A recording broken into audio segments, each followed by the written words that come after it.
Продолжаем изучать и исследовать групповые карты и прибыль, которую они могут дать группам игроков. Сейчас рассмотрим групповые карты 7.3 в черных землях и заработок в них. Тесты проводились в локациях с качеством от 1 по 5. Как и в ролике с картами 7.2, какой-либо кардинальной разницы в заработке и прибыльности замечено не было. Все так же будет зависеть только от рандома, по большей части. Ну и конечно бонусов к активностям. Однако, по сравнению с фармом 7.3 карт в желтых землях, последнее все так же, как ни странно, довольно выгодно фармить за счет уменьшенного времени и необходимых затрат. Подробнее узнать о цифрах можно будет в одноименном ролике, ссылочка будет в описании. Но, читая личные сообщения и вопросы в ДС, как оказалось, многие новички, что начинают фармить и зачищать групповые карты, не всегда понимают, как все устроено в них. Начнем с открытия самой карты. Нам нужно взять карту и выйти под бафом с чашки, что находится в портальной локации, после чего открыть инвентарь, нажать на карту и использовать ее. Нам будет указано место, где будет находиться наше групповое подземелье, код в которое будет виден лишь нам в момент подъезда к точке игрока, открывшего карту. До того момента вход не будет виден другим игрокам, в том числе и участникам нашей группы. Тир предметов, что будет выпадать в подземельях, всегда будет зависеть от тира открываемого вами данжа, а не от тира локации, на которой они находятся, и составляет +2 либо -2 от тира открытой карты. К примеру, в открытой карте 4 тира нам будут выпадать предметы от 2 до 6 тира и вариативности их зачарования, начиная с 4 тира предметов. Для групповых карт 8 тира будут выпадать уже предметы минимум 6 тира по 8 и варианты их зачарований, конечно же. Для комфортной зачистки таких подземелий без овергира вам потребуется команда от 4 человек. В предметах 6.2 либо 5.3, где танк будет выступать в качестве танка и порезки в одном лице, играя через призыватель теней. Билды и сборки на танка, хила и ДД роли можно найти в предыдущих роликах данной рубрики, что находится в плейлисте «Вся правда о данжах и прибыли в них». Вход в групповое подземелье закроется спустя 90 секунд после того, как зашел в нее последний участник группы. Для новичков, что хотят себя максимально обезопасить, вам стоит забежать в скип-сете вглубь подземелья и подождать там его закрытия. Это нужно для того, чтобы возможные дайверы не увидели вас. А мобы в таком случае выступят на нашей стороне, еще и в качестве живой стены, что может поставить не очень опытных дайверов на коленки. С опытными намного сложнее, хоть они и не бегают в скип-сетах для данжей и могут иметь при себе в основном лишь успокаивающее зелье и максимум один предмет с инвизом в основном. Тем не менее, не стоит расслабляться. В описании будет ссылочка на ролики с подробно затронутыми темами. В этом же ролике поговорим о билде на Светоч, а точнее одной из ее разновидностей, что мы рассматриваем для прохождения групповых подземелий 7.3. Всем позитивного времени суток, братишки и сестренки, вы на канале Вуфлов, и мы начинаем.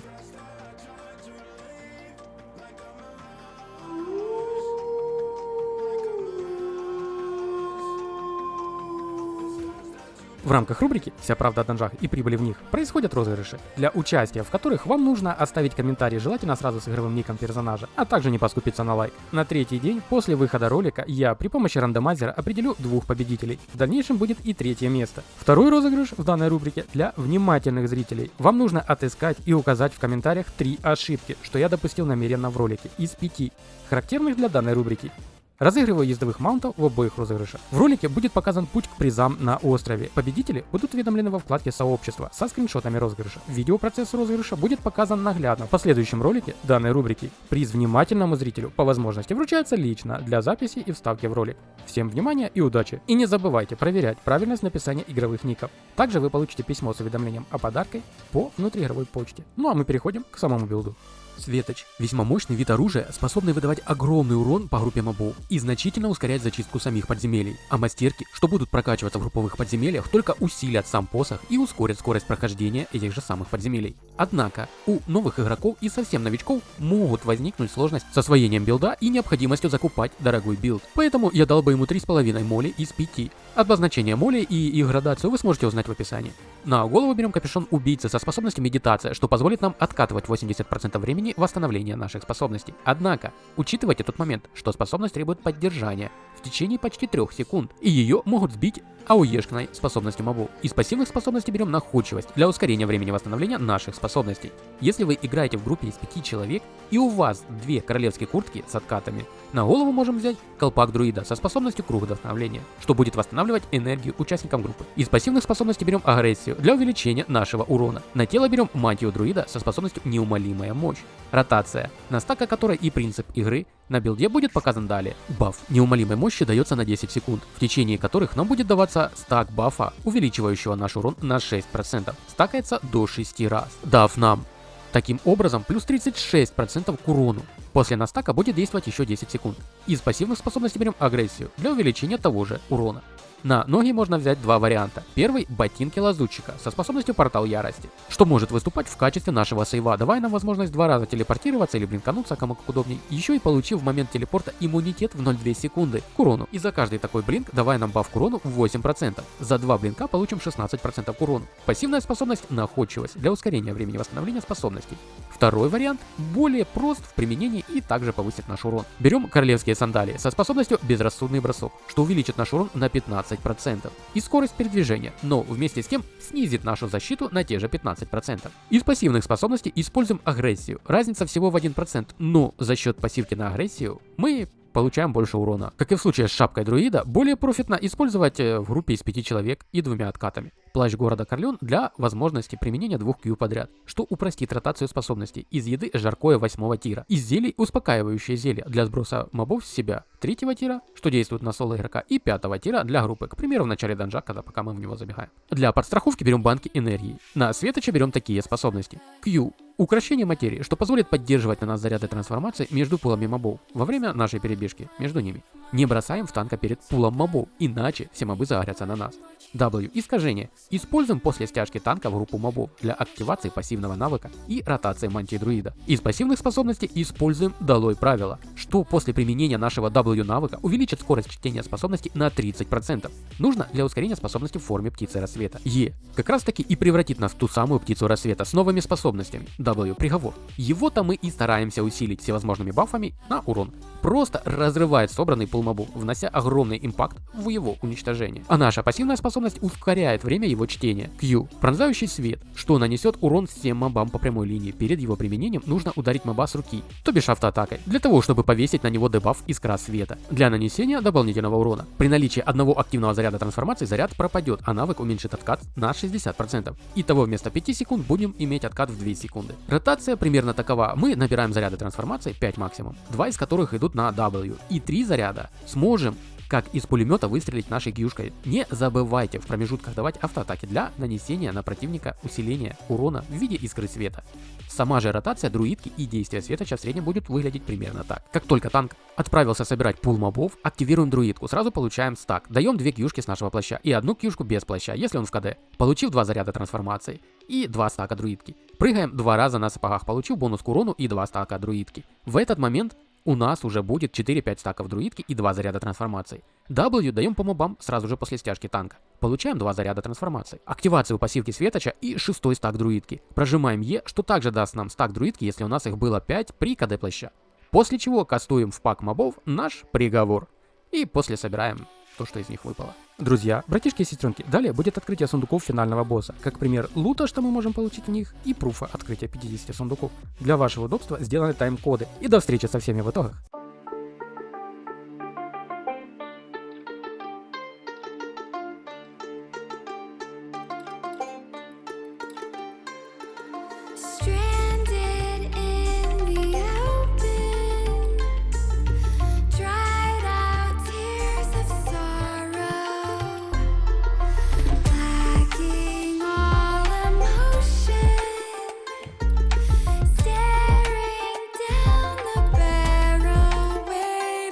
कमरे में घुसता जैसे हाथी टेबल बैठा तो फिर गांधी करते मोटा 400 का होते दंगे चलती लाठी हमने हार से सीखा और सीखों से जीत बना दी सोना था हराम तभी तो किस्मत हो रही चांदी चांदी है मैं एक दिन रहता दिल्ली दूजे दिन में बैठा बाली पंगा चीते से तो समझो रास्ता बिल्ली काटे काली है can see through all of them ये रैपर सबके सब है जाली जब जब पैरी मांगे पैर तब पैरी मांगे पानी you know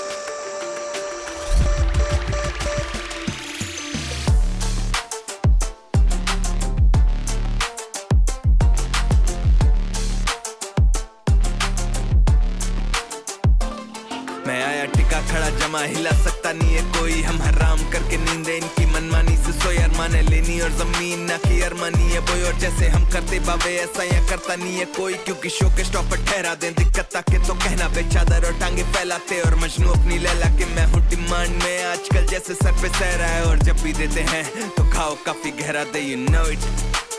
Terra Panther, ZXC, you know what it is.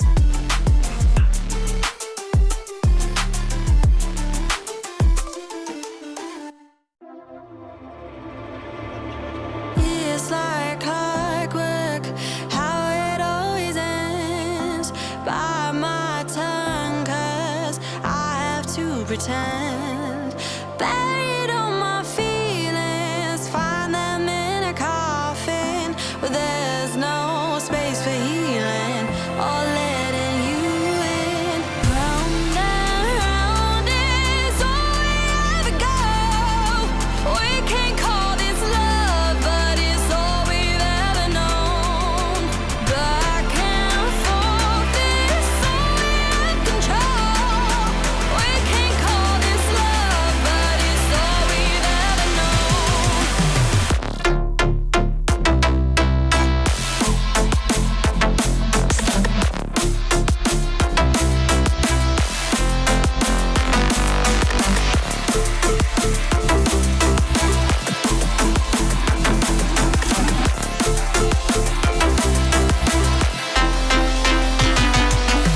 I've been hurting for quite some time. Words keep falling between the lines. I hear you cry, but what am I to do when I feel just as numb as you?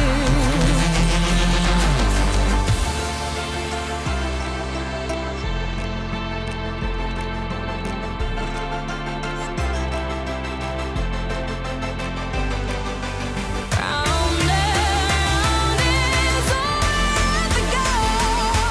We can't call this love, but it's all we've ever known.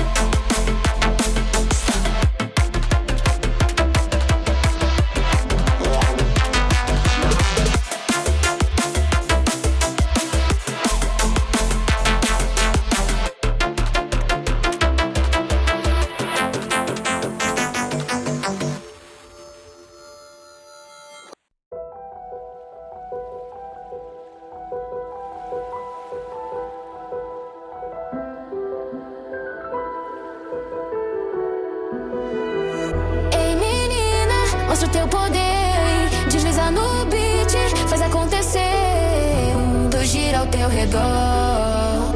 Com esse swing, tu é maior. Mexe, remexe sem parar. Essa energia vai te levar. Chão tremendo, todo mundo a dançar. É um baile que nunca vai acabar. Nunca vai acabar.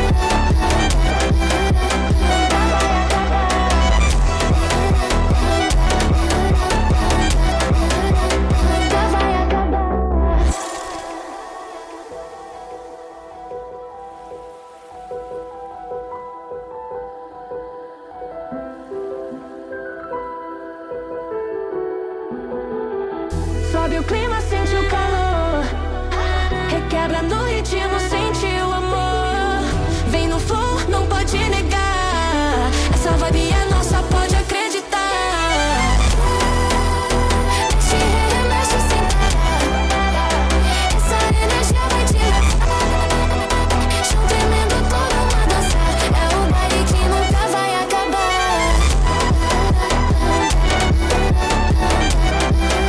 Nunca vai acabar.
and twist in a fevered haze.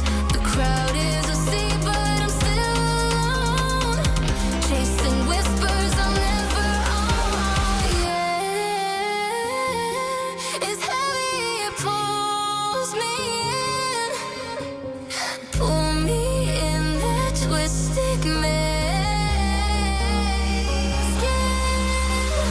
Glow, glow, shadow glow, falling deeper, I don't know. Glow, glow, shadow glow, pull me under, don't let go. Shadow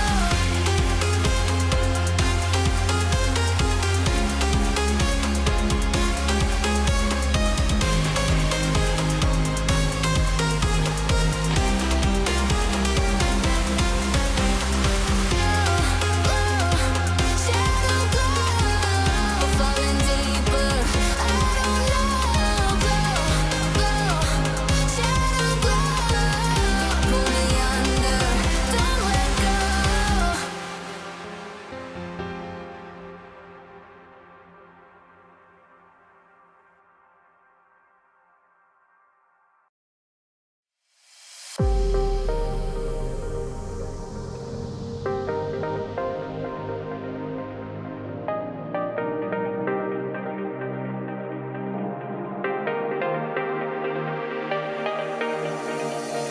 Show me the way, break my chains. Show me the way, set me free.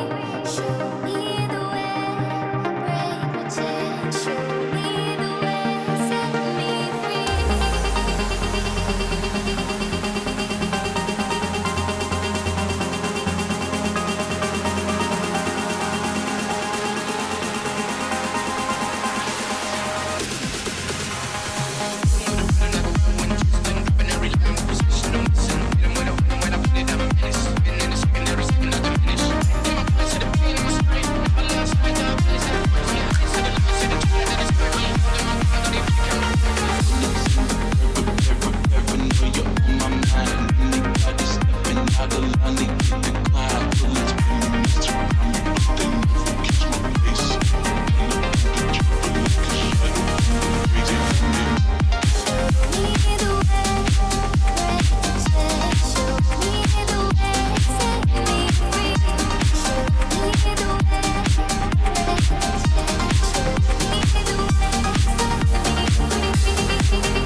Конечно, если вам хочется поучаствовать и попробовать весь спектр группового контента, начиная с фарма и дайва статиков, золотых авалонских плит, зачистки авалонских карт или просто еженедельными походами за авалонской чашей ради бафа к славе на 7 дней, на которых новички смогут не только открыть для себя новые активности с игровым опытом, а также познакомиться и влиться в коллектив, попутно прокачав нужные и интересные им мастерки, билды и роли, а также открыть мир Альбиона с новой для себя стороны, с желанием играть в него по-новому для новичков и опытных игроков, жаждущих адреналина, безудержного драйва и натяжения нервов до состояния стальных струн. У ребят из гильдии Енот есть все виды групповых PvP активностей. Ганги, роумы, эпические сражения за замки, заставы и форпосты, ЗВЗ, СС, МС и прочие буквы алфавита, которые есть в нем, есть и в активностях у ребят.